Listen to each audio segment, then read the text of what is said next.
সম্মানিত ভিউয়ার্স, আসসালামু আলাইকুম। আপনাদের সামনে আজকে যে অঙ্কটা নিয়ে উপস্থিত হয়েছি, এই অঙ্কটা প্রায় সরকারি বেসরকারি বিভিন্ন চাকরির পরীক্ষা এসে থাকে। আপনারা অঙ্কটা যারা ফেসবুক থেকে দেখছেন অবশ্যই ফলো দিয়ে রাখবেন, এবং যারা ইউটিউব থেকে দেখছেন অবশ্যই চ্যানেলটি সাবস্ক্রাইব করে দেবেন নতুন নতুন ভিডিও সবার আগে পাওয়ার জন্য। দেখেন, এরকম অঙ্ক আমরা সহজে খুব শর্টকাটে আমরা নির্ণয় করতে পারি। এখানে কি দেওয়া আছে? একটি সংখ্যা 600 থেকে যত বড় এবং 300 থেকে তত ছোট সংখ্যাটি কত?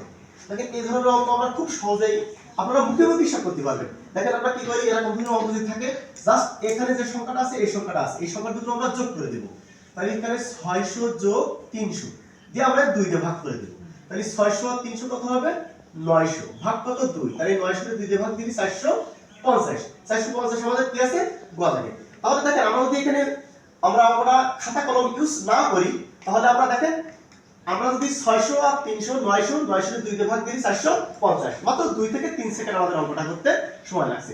তাহলে আমরা এইভাবে এই অঙ্কটা আমরা করতে পারি। একটি সংখ্যা যত বড় এবং যত ছোট এই ধরনের অঙ্ক যা থাকবে, আমরা এই দুটি সংখ্যা যোগ করে 2 দিয়ে ভাগ দেব, দিলে আমাদের অ্যানসারটা চলে আসবে। আশা করি আপনারা অঙ্কটা বুঝতে পারছেন।